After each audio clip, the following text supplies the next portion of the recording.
Hi guys, been a while, but welcome to the latest Chilli House walkthrough. Getting late in the season now, so we'll try and get in and have a look and see how things are faring out for harvest. Okay guys, so it's a bit of a jungle in here. Let's see if we can get in and show you what's going on. Not a lot of room. So I think what I'll do is I'll pull a few plants out. We'll come back on and we'll just kind of show you plant by plant where we are and how things are going, what's gone good, what's not gone good. So back in a wee second.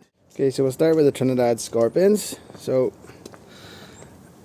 earlier in the season we had some ripe peppers. They're all very small, so these are the two smaller plants who've now started to fruit out rightly. I just don't know whether we'll have enough time left in the season, but look at them. They're going to be hot. Got loads coming through. So that's the two smaller plants. I'm still having a bit of flower drop.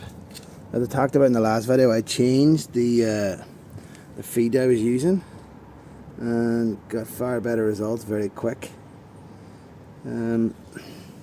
So I know I have plenty of it for next season, so the same mistakes won't be made. But let's look at the big plant.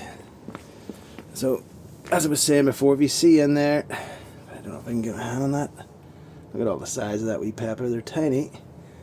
Some even smaller than that. But up above here we've got loads coming through. If you can see there. Hopefully we'll have enough time for them all to look at the amount of them. The difference the right feed makes. Lessons learned. As I say, it's the first year, so a lot of good progress and a lot of bad problems. But I know what mistakes not to make again next season. So that is our Trinidad scorpions. We'll move on to the Carolina Reapers, if I can get in here now. 2 seconds. So, 3 plants. First of all, this big guy here. Get rid of some of them dead leaves. If you look in the back there, there's a monster pepper. So I'm going to pick that and eat it live one of these days. We've got, look at them, they're real gnarly looking. Not much of a tail. None of them seem to have much of a tail.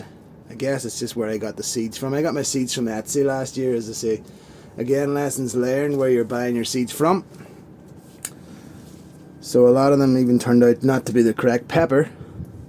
There's another guy in there. And the second plant. And the third plant's in there, but at the minute not an awful lot of chilies showing on it. Very big. Lots of flowers on all of them, if you can see there. Pretty late in the season. I don't think we're going to get much of a yield from that, so look, if I get 10 or 20 peppers, I'd be absolutely ecstatic. That'd be enough to make a few bottles of hot sauce. So next up we have the Scotch bonnets. Now this is another plant I've had a similar problem in. If we can see here, all the peppers have ripened, but they're tiny. And again, this is down to the NPK of the feed being incorrect. So it was fine for growing green foliage, but not for bringing on the fruits. That's one of them, and the second one's in here. Again, the same problem. But there's some new peppers coming through in flowers, so you never know. Next up, this is the Burmese Naga. Now, I didn't think I was going to get any peppers in this, but if you look there, we've got some lovely peppers growing with great tails on them. So they're pretty small at the minute. These are only new in the last week or so. So I think there's 3 or 4 there. So all been well. The weather will hold off for another wee while, and we might actually get a few off of it. Now, one I've had great success with is my 7-pot Brainstrain Yellow. If I can get in here, look at that guy. Loads of peppers.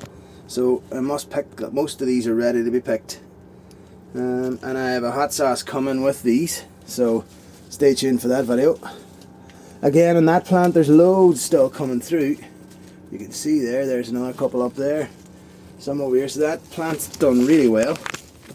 The other Burmese Naga, the bigger plants, and this one here, there's not a lot on them. And then if we go on the back, these are supposed to be the 7-pot chocolate large. You see in the back they're yellow, so I don't know what the story is with that. And then these ones again have ripened very small. So there's a few still to come through. So fingers crossed it'll turn out to get a few out of it. Now, off the back out of here. And finally, the jalapenos. Now these plants look to be very fruitful, lots of fruit on them. If you can see that, I don't know if you can see them all there. All pretty small on that plant, but if we go in behind, if I can get that out of there without breaking anything. Loads of peppers. So I'll do a video on pickling these once they're big enough. So good things and bad things, guys. A lot of positives, but a lot of negatives too, but lessons learned for next year. So that's where we are for the moment. So as I say, stay tuned, guys. I'll have a hot sauce video coming soon for the brain strain yellows, and for an extra bit of spice I've thrown in a couple of yellow Carolina Reapers, so hopefully it'll turn out nice. Thanks again for watching. Remember, like and subscribe, tell your friends. Good luck.